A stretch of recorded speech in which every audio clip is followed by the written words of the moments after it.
Assalamualaikum teman-teman semua. Kalau kita bicara soal tentang kebahagiaan, ada banyak pertanyaan yang sering muncul dan salah satunya adalah, emang uang bisa membawa kebahagiaan? Emang uang segalanya? Lalu akan ada banyak pula jawaban tentang pertanyaan ini, tergantung perspektif dan pandangan masing-masing orang yang ditanya. Memang apa sebenarnya hubungan antara uang dengan kebahagiaan? Nah, maka dari itu hari ini kita akan sama-sama belajar, membahas, serta mencari tahu apa saja hubungan antara uang dan kebahagiaan. Kita akan bahas setelah yang satu ini.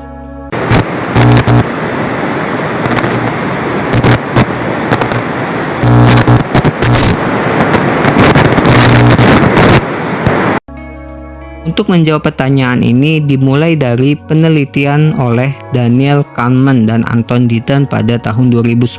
Penelitian ini hasilnya menunjukkan fakta kalau semakin meningkatnya pemasukan yang diperoleh seseorang, maka kebahagiaan seseorang itu juga ikut meningkat. Hal ini jelas menunjukkan fakta bahwa kalau hubungan uang dengan kebahagiaan itu adalah bisa membawa kebahagiaan seseorang. Tapi penelitian ini juga menunjukkan fakta lanjutan, yaitu setelah seorang punya pendapatan sekitar $75.000 per tahun, meningkatnya pemasukan tidak lagi memberi kebahagiaan. Pada titik ini, uang tidak lagi memberikan kebahagiaan saat seseorang sudah mampu memenuhi kebutuhan hidupnya. Uang dapat mempengaruhi kebahagiaan, tapi bukan satu-satunya.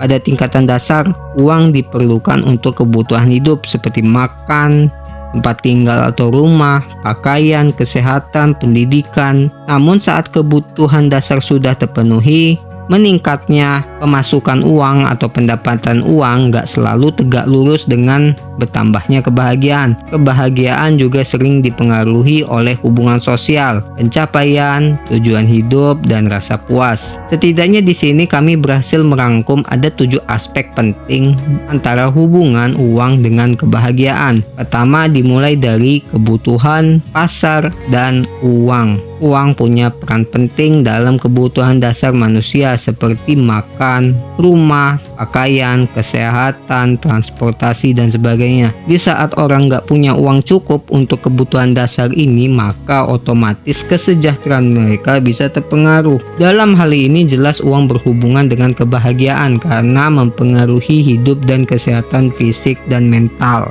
2. Efek uang pada kesejahteraan. Setelah kebutuhan dasar sudah terpenuhi, hubungan uang dan kebahagiaan jadi lebih kompleks. Penelitian menunjukkan fakta bahwa hingga titik tertentu meningkatnya pendapatan bisa meningkatkan kebahagiaan, karena mungkin seseorang bisa untuk nikmati lebih banyak pengalaman, keamanan finansial, dan mengurangi stres terkait keuangan. Tapi saat mencapai tingkat kenyamanan finansial yang cukup, meningkatnya pendapatan dengan kebahagiaan jadi kurang signifikan hubungannya. 3. Persepsi dan harapan. Cara seseorang memandang uang juga bisa mempengaruhi bagaimana uang mempengaruhi kebahagiaan mereka. Misal, orang yang melihat uang sebagai simbol kesuksesan merasa lebih bahagia saat mencapai tingkat kekayaan tertentu.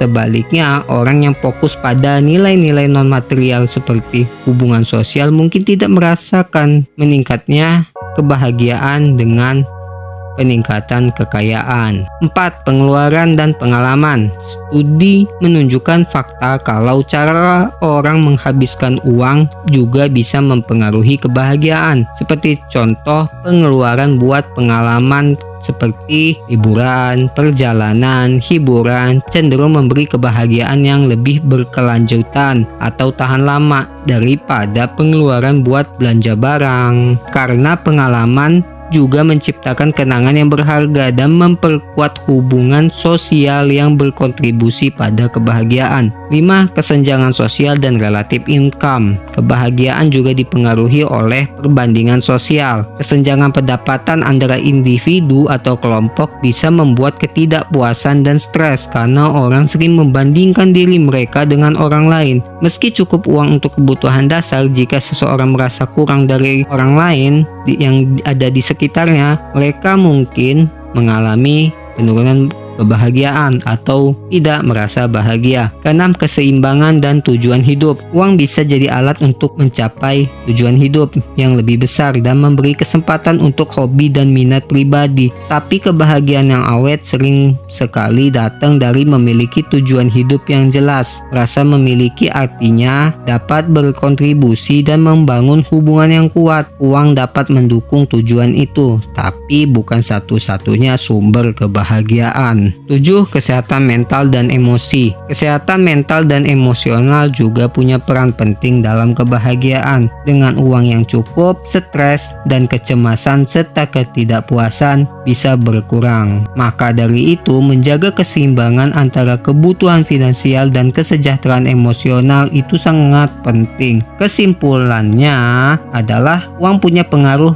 pada kebahagiaan, terutama dalam hal kebutuhan dasar dan keamanan finansial. Tapi setelah kebutuhan dasar sudah terpenuhi, pengaruh uang dengan kebahagiaan jadi lebih kompleks dan sering sekali bergantung pada seperti apa uang digunakan, pandangan pribadi juga, dan faktor lain seperti hubungan sosial, tujuan hidup, dan kesehatan mental. Lalu kebahagiaan yang kontinu berasal dari faktor-faktor ini, jadi bukan cuma dari kekayaan finansial. Demikianlah pembahasan singkat kita di video hari ini. Jika kamu merasa video ini bermanfaat, bantu kita untuk like, share, dan jangan lupa subscribe, serta komen di bawah apa tanggapanmu, lalu sampaikan juga kritik dan saran, serta jangan lupa nyalakan lonceng notifikasinya. Terima kasih banyak sudah menonton video kita di hari ini. Sampai jumpa lagi di video selanjutnya.